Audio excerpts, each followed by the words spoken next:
नमस्कार दोस्तों, स्वागत है आपका इस वीडियो में। आज के इस वीडियो में हम लोग मध्यमा क्लास में हिंदी का अगला टॉपिक देखने वाले हैं, जो कि दूसरा चैप्टर होंगे हम लोगों का 20 के दांत, और जो कि ये नलिन बिलोचन शर्मा जी के द्वारा लिखा गया है। और इस कहानी को हम लोग आगे क्वेश्चन देखने वाले हैं। इसका कहानी का क्या निष्कर्ष है, क्या इसकी मतलब थीम थी, सारे कुछ हम पहले आपको बताएंगे। जिस तरीके से हमने जाति प्रथा के बारे में बताए थे, इस कहानी का भी हम सारा अभिप्राय हम आपको बताएंगे, जिससे कि आपको यदि एग्ज़ाम में टू द पॉइंट भूल भी जाते हैं तो वो आप लिख सकें। लेकिन हम आपको ऐसे पॉइंट बना रहे हैं, ऐसे क्वेश्चन को हम अरेंज करके आंसर दे के आपको बहुत जल्द देने वाले हैं, जिससे कि आप एग्ज़ाम में नहीं भूलिएगा। 2 चैप्टर हो जाएंगे। दोनों चैप्टर का जो भी क्लास ले चुके हैं उन सारे अभ्यर्थियों के पास भेज दिया जाएगा, उन सारे अभ्यर्थियों को मिल जाएंगे। और जो भी क्लास नहीं लिया है वो सारे कैंडिडेट क्लास ज़रूर ले ले, क्योंकि क्लास आपको लास्ट तक लेना ही पड़ेगा। इसके बाद हम लोग संस्कृत स्टार्ट करने जा रहे हैं, तो इस टॉपिक के बाद हम लोगों का संस्कृत स्टार्ट होंगे। और इसका हम आपको नोट्स प्रोवाइड कर देंगे। जिस तरीके से हमने आपको पढ़ाए हैं उससे भी अच्छे तरीके से बना के, जैसे कि हमने प्रस्तुत प्रश्न करके बताए थे, तो उस तरीके से हम बना के आपको नोट्स देंगे कि आप उस टॉपिक से कोई भी क्वेश्चन पूछते हैं आप वो लिख देते हैं तो आपको नंबर ज़रूर मिलेगा। तो चलिए हम लोग इस चैप्टर को स्टार्ट करते हैं। इसका हम यदि बात करें तो इसका 3 कैरेक्टर मेन है। एक है सेन साहब, एक है खोखा, एक है मदन, और एक है गिरधारी लाल। कौन क्या है वो बता देते हैं हम। जैसे कि सेन साहब और खोखा के हम बात करें तो सेन साहब एक मतलब कि धनी व्यक्ति होते हैं, खोखा उसका पुत्र होता है। वही यदि हम बात करें तो गिरधारी लाल एक गरीब व्यक्ति होते हैं, जो सेन साहब के यहाँ वर्क करते रहते हैं, ड्राइवर के काम करते हैं। और उसका पुत्र रहता है, गिरधारी लाल का पुत्र मदन रहता है। और इस चैप्टर का एक कहा जाता है ना कि लीड कैरेक्टर या हीरो कौन है, तो इस चैप्टर में मदन को हीरो माना गया। तो क्या कुछ इसका स्टोरी है वो हम आपको बताते हैं, उसके बाद हम लोग क्वेश्चन की तरफ बढ़ते हैं। जैसे कि मदन का जो पिता है गिरधारी लाल, वो सेन साहब के यहाँ नौकरी करते रहते हैं। तो कभी होता है कि पिता के साथ बच्चे भी चल जाते हैं, तो इसी तरह वो भी चल जाते हैं। तो वहाँ पे अक्सर जाने पर जो कहे कि अब 2 बच्चा मिल जाएगा वहाँ पे, तो ये सेन साहब का बेटा भी मिलेगा और ये गिरधारी लाल का मदन। वहाँ पर जब 2 बच्चा मिलता है तो बच्चे में ये नहीं देखा जाता है कि हम गरीब है या सामने वाला धनिक है, और उसको लड़ाई करने का मूड है। यदि उधर से भी लड़ाई हो रहा है तो ये अगर गरीब भी है तो वो भी लड़ाई करेगा। तो यही हुआ, तो इससे इसका पिता दुखी रहते थे और बार बार इसमें मार खा जाते थे मदन, क्योंकि सेन साहब तो अपने पुत्र को मारेगा नहीं, तो गिरधारी लाल ही मदन को मारते थे। तो इसी को लेकर सारा शीर्षक का जो अभिप्राय है इसी के इर्द गिर्द घूमता है। तो चलिए हम लोग स्टार्ट करते हैं और क्वेश्चन को कंटिन्यू करते हैं। तो आपको हमने इसका जो शॉर्टली क्या कुछ हुआ है वो हमने आपको बता दिए, और 5 क्वेश्चन हम लोग देखेंगे ना, तो 5 क्वेश्चन से हमारा सारा डाउट क्लियर हो जाएगा। इस चैप्टर का सारा चैप्टर का चीज़ें हमें समझ में आ जाएंगे। कह रहा है कि गिरधर निस्सहाय निष्ठुरता के साथ आगे बढ़ा, इसका आशय स्पष्ट करें। मतलब गिरधर जैसे झगड़ा कर लेते थे ना, तो मदन को मारने के लिए निष्ठुरता से, मतलब उसका मन तो नहीं होगा, किसी पिता का तो मन नहीं होगा कि हम अपने बेटे को बार बार मारे, तो निष्ठुरता से। लेकिन अब तो झगड़ा कर लिया है तो अपने मालिक को दिखाने के लिए तो मारना पड़ेगा। तो निस्सहाय, मतलब कि निस्सहाय तो आप समझते हैं, निष्ठुरता निर्दय होकर आगे बढ़ने लगे, निष्ठुरता और निस्सहाय के साथ आगे बढ़ने लगे। इसका अभिप्राय आपसे पूछा रहा है। देखिए, तो ये तो हम लिखेंगे प्रस्तुत प्रश्न जो 20 दांत शीर्षक कहानी से संकलित है, जो कि नलिन बिलोचन शर्मा द्वारा रचित है, जिनका प्रमुख जो कृतियाँ हैं प्रेम घंट, इसका जो प्रमुख है, बहुत सारा कृतियाँ वो हम आपको बताएंगे। और ये इसका नोट्स बनाकर हम आपको दे देंगे। ये क्वेश्चन आप लोग देख लीजिए। तो गिरधारी लाल वो लिख देंगे ना, तो जैसे 5 नंबर का क्वेश्चन या 3 नंबर का है तो हमको 2 नंबर तो उसी पे मिल जाएगा। इसके बाद जो कह रहा है क्वेश्चन वो हम लिखेंगे। कह रहे गिरधारी लाल अपने पुत्र मदन की दृष्टा से परेशान थे। क्या दृष्टा थे वो हमने आपको बता दिए। दृष्टा से परेशान हो गया था। उसने सोचा कि यदि सेन साहब उसे मदन के चलते नौकरी से निकाल देंगे। दोनों झगड़ा कर लेते थे तो कहते सोच रहे थे यदि मदन के चलते उसे नौकरी से निकाल देंगे तो उसके परिवार की स्थिति अत्यंत दयनीय हो जाती है। गरीब परिवार के साथ यही होता है, कोई यदि मतलब कि नौकरी से निकाल देता है, उसके मन में डर रहता है कि तब मेरा जीवन यापन कैसे चलेगा, क्योंकि उसके पास पैसा नहीं होता। और समाज में जिसके पास पैसे नहीं होते वो आप जानते हैं कि उसे सब तरह से यातनाएँ झेलनी पड़ती है। तो और पहले के समय में तो ये तो और भी बहुत ज़्यादा थे, लेकिन अब थोड़ा कम भी हुआ है। गिरधारी लाल अपने निसहायता का अनुभव हुआ और वह मतलब निसहाय, कोई भी उसका सहारा नहीं है, उसका अनुभव हुआ और वह मदन के प्रति क्रूरता से पेश आने के लिए बेबस हो गया। मतलब मदन के बेटा था लेकिन फिर भी उसको होता है ना निर्दय या क्रूरता से, अपने पिता तो नहीं आता है लेकिन मजबूरीवश उसके सामने वो क्रूरता से पेश आने के लिए बेबस हो गया और वह मदन को पीटने के लिए आगे बढ़ा। क्या हुआ? मदन को पीटने के लिए आगे बढ़ा। और यही हमसे आगे पूछ रहे थे क्वेश्चन में कि निसहाय निष्ठुरता के साथ आगे बढ़ा, इसका अभिप्राय क्या है? तो किस लिए आगे बढ़ा? तो ये मतलब मदन को पीटने के लिए, मारने के लिए आगे बढ़ा था। और क्यों मार रहा था वो हमने आपको बता दिए थे कि क्या रीज़न था। दूसरा क्वेश्चन कह रहा है और आप लोग एग्ज़ाम डेट को लेकर ज़्यादा परेशान नहीं होइए। एग्ज़ाम डेट आपका समय तय सीमा पर ही होंगे, हम आपको सारी जानकारियाँ दे देंगे जो भी बैच ले लिए हैं। और आपका रेगुलर 2 क्लासेस चलती है, दोनों क्लास अटेंड करिए, निश्चित रूप से आपका अच्छे मार्क आएंगे। जितने क्वेश्चन बताते हैं वो करिए, उसके बाद हम आपको शॉर्ट एग्ज़ाम नज़दीक आएंगे तो शॉर्टली हम आपको सारा कुछ बता देंगे। जैसे आपके पास नोट्स दे देंगे ना सारे, तो उसमें हम आपको बता देंगे ये क्वेश्चन आप इस एग्ज़ाम जिस दिन भी एग्ज़ाम रहेंगे वो हम आपको बता देंगे, जिससे कि आपको ज़्यादा से ज़्यादा अंक ला सके। और जो भी अच्छे मेहनत करिएगा उसको फर्स्ट डिवीज़न में भी 80% से प्लस आएंगे। तो आप लोग मेहनत करिए, निश्चित रूप से आप लोगों को अच्छा नंबर आने वाले हैं और सारी जानकारी आपको मिलेंगे। इसको लेकर आपको ज़्यादा परेशान होने की ज़रूरत नहीं हो। तो दूसरा क्वेश्चन की तरफ हम लोग बढ़ते हैं। दूसरा क्वेश्चन कह रहा है कि मदन के प्रसंग में गिरधारी लाल में कैसा परिवर्तन आ गया? मतलब मदन के प्रसंग में उसके में परिवर्तन कैसे आ गया? जब उसके मारने जा रहे थे तो उसमें कैसा परिवर्तन आ गया, क्या हो गया? गिरधारी लाल मदन को पीटने के लिए आगे बढ़ा पर उसे मदन के करीब आकर ठिठक गया। होता है ना कि कभी आपको अपने जो सगे संबंधी है, किसी कारणवश आपके भाई हो गए या आपकी बहन होगी, जो बड़े होंगे, वो आपको मारने आते हैं तो गुस्सा में तो आते हैं, लेकिन आपके पास आने पर उसका मन हो जाता है नहीं नहीं मारेंगे, मतलब ठिठक जाता है। तो वही हो गया कि मदन के जब नज़दीक आए ना तो उसका मन ठिठक गया। मारने के लिए वो आए थे लेकिन उसका मन नहीं हुआ मारने का। पिता के बराबर पीटे जाने के कारण उसने आभासवश मार को बर्दाश्त करने के लिए दांत खींच लिए। मतलब कि जैसे आपको बचपन में टीचर के यहाँ जाते होंगे तो बचपन में कोई मारे नहीं, आप कितना भी माँ बाप को दुलारा है तो कम मार लगेगा वो चलेगा, लेकिन आप टीचर के पास जाते होंगे तो सीखने के लिए बचपन में तो सबको बहुत मार पड़ता है। तो आपको जब मार पड़ता है, जब गलती लगता है, जब लगने लगता है कि सर अब हमको मारेगा, जैसे ही जो स्टिक रहता है, लाठी रहता है, उठाता है तो आप दांत निकाल लेते हैं, ऐसे दांत खींच लेते हैं डर से। तो वही मदन भी क्या कि उसको तो आदत था कि करीब आ रहा है गुस्से के भाव से तो हमको मार लगेगा ही, तो वो मार के बर्दाश्त के लिए अपने दांत को खींच लिए। पर पिता ने मदन को मारने के बदले उसे लपक कर हाथों में उठा लिया और उसका धन्यवाद करते हुए कहा, शाबाश बेटे, तुमने खोखा के दो दांत तोड़ डाले, बड़ा अच्छा किया। मतलब खोखा गलती किया था बराबर, इसको मतलब एक होता है ना स्लैचिंग करना या उसको मतलब कि कमेंट करना, जो कि बात बात पे चिढ़ाना। तो इस कारण से दोनों में झगड़ा हो जाते थे।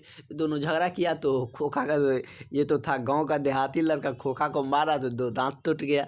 तो उसका पिता बोला उसी कारण उसको मारने आ रहे थे, इससे पहले भी बहुत बार मार चुके थे, तो गलती तो उसी का रहता था, खोखा का ही, लेकिन मार बेचारा खा जाता था मदन।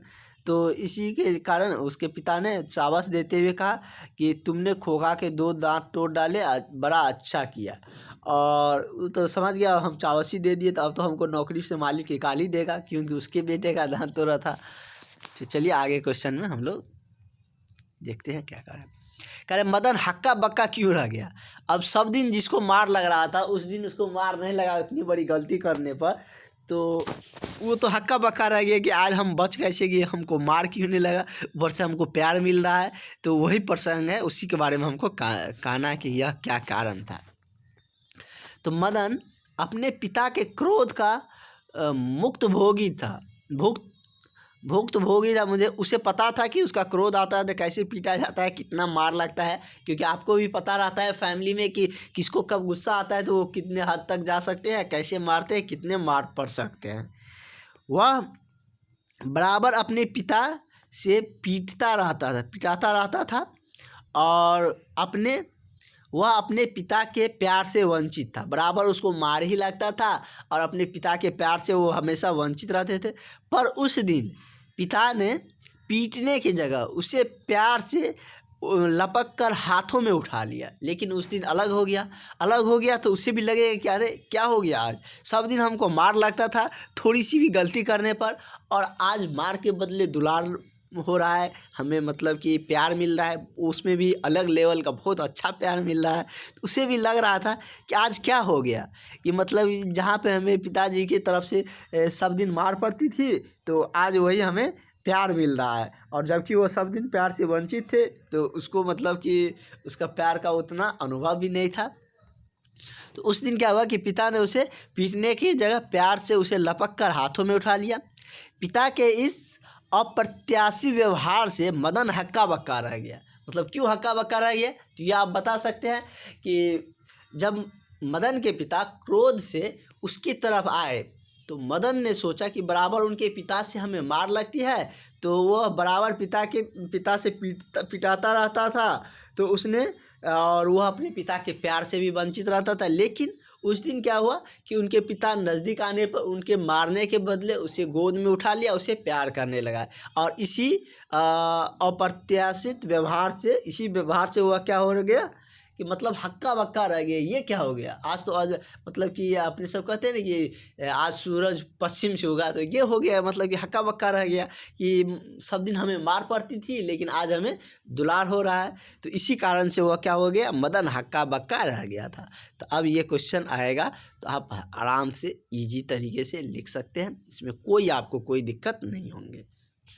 अब आपको पूरी मतलब अच्छे तरीके से क्लास लेंगे एंजॉयमेंट के साथ, आपको कोई फील नहीं होने देंगे कि आपका मतलब कि एग्ज़ाम में 8 पेपर देने हैं। आपको इस तरीके से तैयार कर देंगे और सारे पेपर करेंगे, वो मेरी जिम्मेदारी है। संस्कृत की यदि हम बात करें तो संस्कृत का भी 2-2 चैप्टर देख लेते, लेकिन पूरा जो समाप्त हम लास्ट में करेंगे, क्योंकि अगर पहले संस्कृत कर देंगे और आप लोग भूल जाइएगा तो दिक्कत है। इसलिए लास्ट में थोड़ा सा पहले कर लेंगे तो सबको याद भी रहेगा। तब तक सारे का 2-2 3-3 चैप्टर कर लेते हैं, और इस चैप्टर के बाद हम लोग संस्कृत व्याकरण उठाएंगे और वहाँ से कुछ मतलब कि सवाल करेंगे। उसके बाद हम लोग संस्कृत साहित्य को भी देख लेंगे और संस्कृत वेद का भी हम लोग देख लेंगे। और संस्कृत वेद का तो हम लोग बहुत ईजी में करेंगे। आपको रामायण आता है ना, हम आपको इस तरीके से बताएंगे लिखना कि आपको लगेगा कि यार उसमें तो हमको याद करने की ज़रूरत ही नहीं है। तो इसके लिए आप लोग परेशान नहीं होइए, और जो बैच नहीं लिए हैं वो सारे कैंडिडेट बैच ज़रूर ले लें, आपको निश्चित इनसे फ़ायदा होंगे और आप फर्स्ट डिवीज़न में अच्छे मार्क लाइएगा। अन्यथा यदि आपका मार्क्स नहीं अच्छा आता है, कुछ मतलब कि या फिर पास नहीं हो पाते हैं, तो आप लास्ट में ये मत कहिएगा कि हमने सर क्लास नहीं लिए थे, क्योंकि पिछले बार भी बहुत सारे अभ्यर्थियों फेल हुए थे। इस बात को ध्यान रखें, दूसरी बार आपको एग्ज़ाम न देना पड़े, इसलिए तैयारी अपनी मजबूती से करें, अच्छे से तैयारी करें। तो चलिए हम लोग अगला क्वेश्चन की तरफ बढ़ते हैं। अगला क्वेश्चन मेरा क्या कहते हैं वो देख लेते हैं। क्वेश्चन को पहले समझते हैं। नौकरी से निकाले जाने के बाद गिरधारी लाल के किस प्रकार का परिवर्तन हुआ। ये तो अब तय हो गया कि गिरधारी लाल को नौकरी से निकाल देगा, और गिरधारी लाल भी समझ गया कि अब हमको मालिक निकाल ही देगा, क्योंकि उसके बेटे को खोखा को पीटा था इसके बेटे ने, गिरधारी लाल के बेटे मदन ने, लेकिन वो उसको मारने डांटने के वजह उसे प्यार करने लगे थे। कहा कि ठीक है उसका गलती था तो मारा, ठीक है। तो इस कारण से उसको नौकरी से निकाल दिए गए। तो अब नौकरी से निकालने के बाद गिरधारी लाल को किस परिवर्तन का फील हुआ, कैसा परिवर्तन देखने को मिला गिरधारी लाल को, ये आपसे क्वेश्चन में पूछे जा रहे हैं। तो चलिए हम लोग जानते हैं।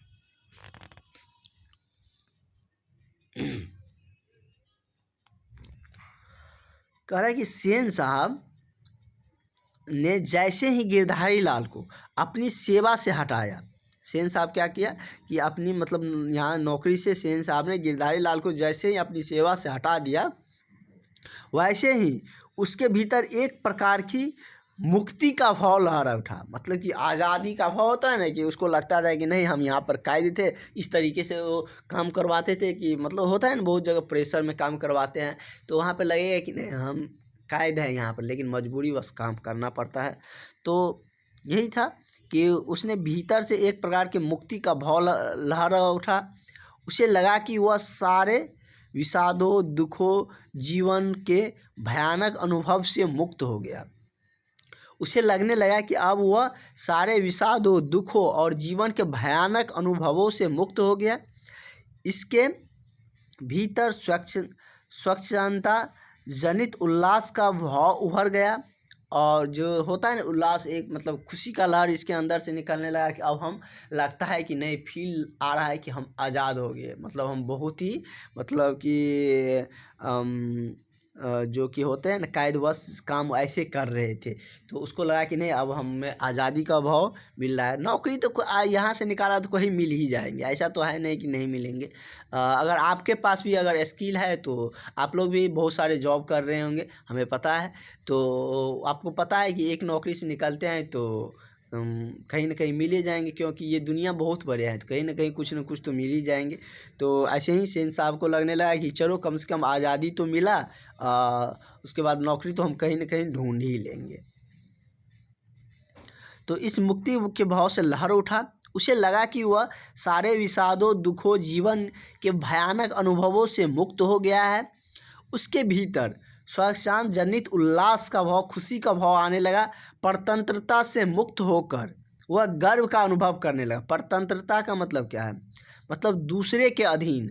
स्वतंत्र का मतलब कि अपनी आज़ाद, मतलब स्व मतलब अपनी, और आज़ाद तंत्र के मतलब आज़ाद। लेकिन परतंत्र किसी के अंदर में आपकी आज़ादी है, मतलब क्या दूसरी के अधीन आप काम कर रहे थे, तो वो परतंत्र से मुक्त होकर गर्व का अनुभव करने लगा, क्योंकि वह मतलब उसके अधीन कार्य करते थे। तो उसको लगता था कि नहीं हम अभी इसके अंदर एक तरह से परतंत्र मतलब कि गुलामी के भाव की तरह रखते थे उसको। तो उसे लगा कि नहीं हम इनसे अब मुक्त हो गए, इसीलिए उसके मन में उल्लास था। यदि आपसे पूछा जाए इस तरीके से भी क्वेश्चन कि सेन साहब ने गिरधारी लाल को निकाला या गिरधारी लाल को कब स्वतंत्रता का अनुभव हुआ है या परतंत्र से मुक्ति का अनुभव हुआ, तो आप समझ सकते हैं जब सेन साहब ने गिरधारी लाल को अपनी सेवा से हटा दिया, उसके भीतर एक प्रकार के मुक्ति का भाव लहराया। उसने सारे दुखों विषादों और जीवन के भयानक अनुभवों का मुक्त होने का अनुभव किया। उसके भीतर स्वच्छंदता और जनित उल्लास का भाव आ गया, और परतंत्र से मुक्त होकर वह गर्व से अनुभव करने लगे। अगला क्वेश्चन हम लोग देख लेते हैं। कह रहा है कि सेन साहब खोखा में कैसी संभावनाएं देखती थी। अब ये देख लेते हैं कि सेन साहब खोखा में कैसी संभावना देखती थी, तो ये हम लोग देख लेते हैं। उसके बाद अच्छा, इसी का और क्वेश्चन बच रहा। सेन साहब अपने खोखा में, उसको लगता था, अक्सर आप सुनते होंगे कि जो भी थोड़ा सा रहता है जिनके पास पैसा वैसा, उसका अगर बेटा बेटी होगा ना, तो उसको लगेगा कि मेरा बेटा तो ये बनेगा वो बनेगा। वही अगर गांव में गरीब में थोड़ा सा भी टैलेंटेड लोग उसके नज़र में आ जाएगा तो उसको कुछ नहीं करेगा। अपना बेटा कैसा भी रहेगा वो कहेगा ये बनेगा वो बनेगा, और दोनों में पति पत्नी में अक्सर ये होते रहता है, डिस्कस करते रहता है। तो वही है कि सेन साहब अपने खोखा में बिजनेसमैन और इंजीनियर होने की संभावना देखते थे, इसीलिए उसने ट्रेनिंग वैसे ही दिए जा रहे थे, मतलब उसी तरीके से हाव भाव में उसको रखा जा रहा था कि ये एक दिन इंजीनियर या बिजनेसमैन बनेगा। तो सेन साहब के मन में यही रहता था कि मेरा बेटा जो खोखा है ना वो एक दिन बिजनेसमैन बनेगा और इंजीनियर बनेगा। तो उसको लगा कि मेरे बेटा इंजीनियर और बिजनेसमैन बनने वाला, उसको मदन एक मतलब नौकर के बेटे ने मार दिया, इसलिए उसको मतलब कि गुस्सा आ गया था, और उन्होंने मदन को मारने के लिए गिरधारी को बोले थे। तो ये क्वेश्चन इजी था। तो आपको ये बस ध्यान में रखना है कि सेन साहब क्या चाहते थे, अपने बेटे से क्या बनवाना चाहते थे। तो वो चाहते थे कि वो इंजीनियर या बिजनेसमैन बने। अगला क्वेश्चन कह रहा है कि मिस्टर सेन और मिसेज सेन को किस बात पर गर्व था। तो मिस्टर सेन और मिसेज सेन को किस बात पर गर्व था, तो ये हम लोग जान लेते हैं। मिस्टर सेन और मिसेज सेन को इस बात पर गर्व था कि उसके 5 लड़कियां, उसको 5 लड़कियां भी थी, कठपुतलियां हैं, उसके द्वारा बनाए गए नियमों को पालन करती थी। वे अपने मन का नहीं करती थी। तो इस बात पर उनको गर्व था कि हमारी बेटियां जो है ना, हम जो कहते हैं वही करती है। मतलब एक तरीके से कठपुतलियों की तरह बना के रखे थे, मतलब कि जितना कहा जाता था उतने करते थे। एक तरीके से कह सकते हैं जो लड़कियों को आज़ादी मिलनी चाहिए थी वो नहीं दिया गया था सेन साहब और उनके मिसेज के द्वारा। और लेकिन उसको ये गर्व लगता था कि हमारी बेटियाँ मतलब कि मेरे लिए कठपुतली की तरह काम कर रहा है तो मेरे लिए अच्छी है, और उस पर वह गर्व करती थी कि मेरा सारे नियमों का पालन करता है। और नियम भी ऐसे ऐसे बनाए हैं कि हम आपको आगे वो देखने को मिलेंगे कि न तो ज़्यादा आप हंस सकते हैं न कुछ कर सकते हैं, जितना कहा गया उतने करिए। अगला है कि कहानीकार ने क्यों लिखा कि मिस्टर और मिसेज सेन की 5 लड़कियां कठपुतलियां हैं। कहानीकार ये क्यों लिखा कि मिस्टर और मिसेज सेन की जो 5 लड़कियां हैं वो कठपुतलियां हैं, तो ये भी जान लेते हैं। जिस प्रकार कठपुतलियां सूत्रधार के इशारे पर नाचती है, उसी प्रकार मिस्टर एंड मिसेज सेन की लड़कियों द्वारा निर्धारित नियमों का अक्षरशः पालन करती थी। वे अपने मन की नहीं करती थी बिल्कुल भी। वो लड़की जो मिस्टर मिसेज सेन की जो पुत्रियाँ थी वो अपने मन की नहीं करती थी। जो उन्होंने नियम बना रखे थे, जो उसको इशारा दिया जाता था वही करती थी। इसलिए कहानीकार ने लिखा कि मिस्टर और मिसेज सेन की जो 5 लड़कियां हैं वो कठपुतलियां हैं। ये कठपुतलियां शब्द किस हमारे जो कहानीकार हैं नलिन विलोचन शर्मा जी उनके द्वारा दिया गया कि इनकी लड़कियां सेन साहब की कठपुतलियां थी। तो वो क्यों थी वो आप देख लीजिए कि वह कठपुतलियों की तरह सूत्रधार के इशारे पर ही नाचती थी। मतलब जैसे कठपुतली का कहा जाता है इधर झुकिए इधर डांस करिए, तो वैसे ही करता है। इसी और उसी तरीके से सेन साहब और उसकी मिसेज ने एक सूत्रधार मतलब नियम बनाए थे, कायदे कानून बनाए थे, और उसी के इशारे पर उसको सारा कुछ करना पड़ता था और करती भी थी। इसी प्रकार मिस्टर मिसेज की लड़कियां उनके द्वारा निर्धारित नियमों का जो पालन करती थी और वो अपने मन का नहीं करती थी। इसीलिए कहानीकार जो हमारे हैं उनके द्वारा कठपुतलिया शब्द का इस्तेमाल इनके लिए किए गए हैं, इनका लिए प्रयोग किए गए हैं। अगला क्वेश्चन हम लोग देख लेते हैं। इसका मतलब 5 गो इस क्वेश्चन में देखें और इस टॉपिक का सारा पॉइंट हम लोग समझ गए इस 9 क्वेश्चन से। 9 क्वेश्चन हम देख लेते हैं। थोड़ा लंबा होता है तो आप लोग घबराइए नहीं। इसके बाद ये चैप्टर हो जाएगा तो इसके बाद हम लोग संस्कृत में छोटा छोटा ही देखेंगे। आप लोग पूरा वीडियो नहीं देखते, पूरा वीडियो देखिए तभी आपको मतलब अच्छे से सारा क्वेश्चन आ पाएगा। कह रहे मिस्टर एंड मिसेज सेन की लड़कियां किस बात में निपुण थी। मिस्टर और मिसेज सेन की लड़कियां किस बात पर निपुण होंगी, तो ये आपको अब पता चल गया होगा कि किन बातों पर निपुण होंगी। मिस्टर और मिसेज सेन की 5 लड़कियां अपने अपने होठों पर मुस्कुराहट संवारने में निपुण थी। वे इस कला में इतनी निपुण थी कि सोसाइटी की तारिकाएँ जो सोसाइटी के तरीक़ाएँ होते हैं वो भी उनसे उस कला से सीखने की इच्छा कर सकती थी। मतलब सोसाइटी की जो तरीक़ाएँ हैं उससे भी उस कला को सीखने की इच्छा कर सकती थी। वहाँ के भी लोग उनकी कला को सीखने की इच्छा कर सकती थी क्योंकि मुस्कुराहट भी उसको इतना ही सिखाया गया था। अगला क्वेश्चन में देखने को मिल जाएंगे कि जितना आपको बोला जाए, ये नहीं कि ठाका मार के हंस रहे हैं। इससे उससे कहा जाता था कि आपके समाज में इमेज ख़राब होंगी कि इनकी बेटी ऐसे हंस रही है। जैसे कि अभी भी आप लोगों को कुछ गाँव सब में सुनने को मिलेंगे कि लड़की होते इतना कस के नहीं हंसो, तो इसलिए उसको मतलब हल्की हल्की मुस्कुराहट होता है ना, जिसको आप लोग गाँव में कहते हैं चौबनिया मुस्कान, उस तरीके से मतलब उसको मुस्कुराने में निपुण किया गया था। तो इस मतलब कि जो हल्के हल्के अपने होठों से मुस्कान होती है उससे संवारने में वह निपुण थी। इसी कला के कारण उसे निपुणता मतलब मिस्टर एंड मिसेज के उसको कहे गए हैं। उसके बाद है अगला है कि मतलब वो हंसी मुस्कुराने में उसकी जो बेटियां थी वो क्या थी, पूर्ण रूप से निपुण थी। अगला इसका नेक्स्ट क्वेश्चन है कि पांचों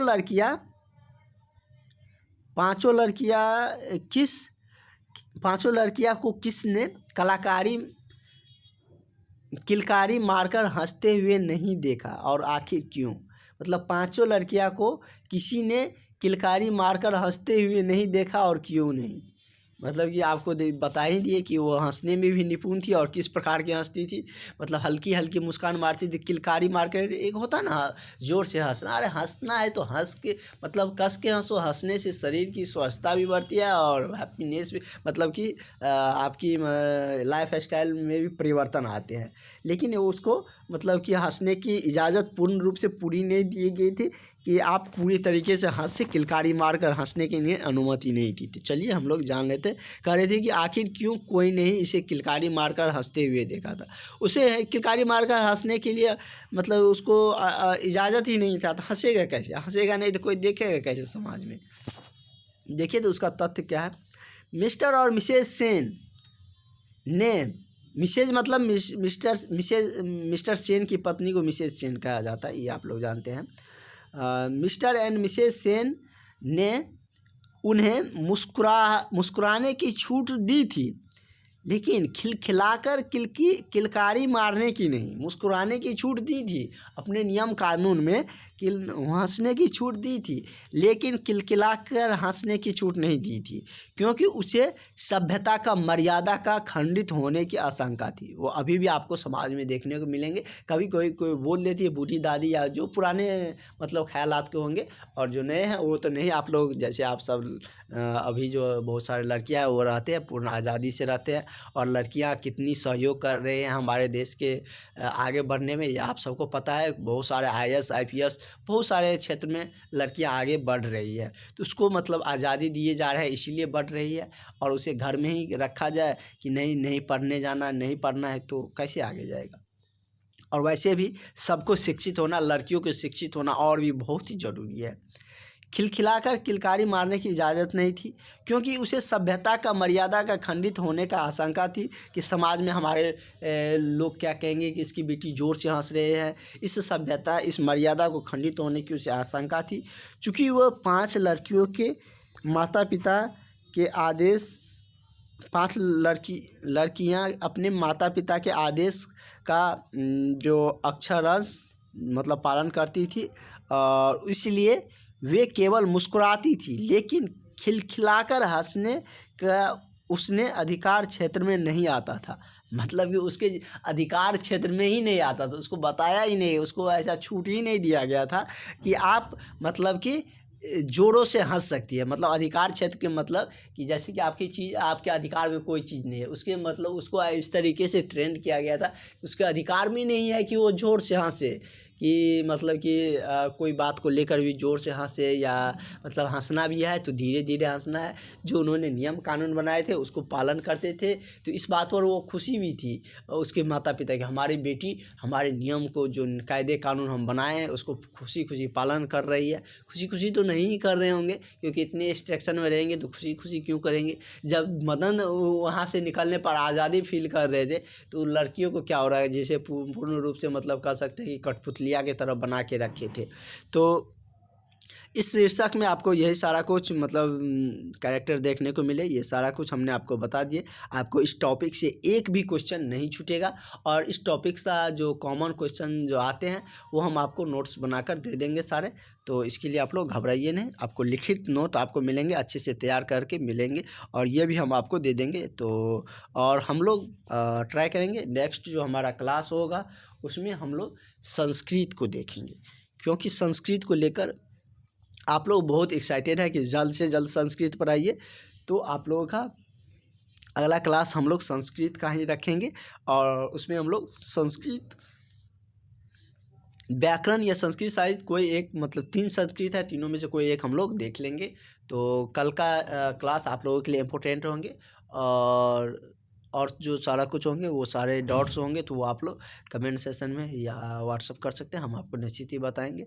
और उसके बाद आप लोग को यदि किसी का फॉर्म फिल नहीं हुआ है तो आप लोग कर ले, एक दिन अभी भी समय है आपके पास। 16 तक फॉर्म की जो फिलिंग है वो डेट दिया गया है। तो यदि आप लोगों को लग रहा है कि हमारा फॉर्म नहीं फुल फिल हुआ है तो जाके अपना फॉर्म फिल करा ले।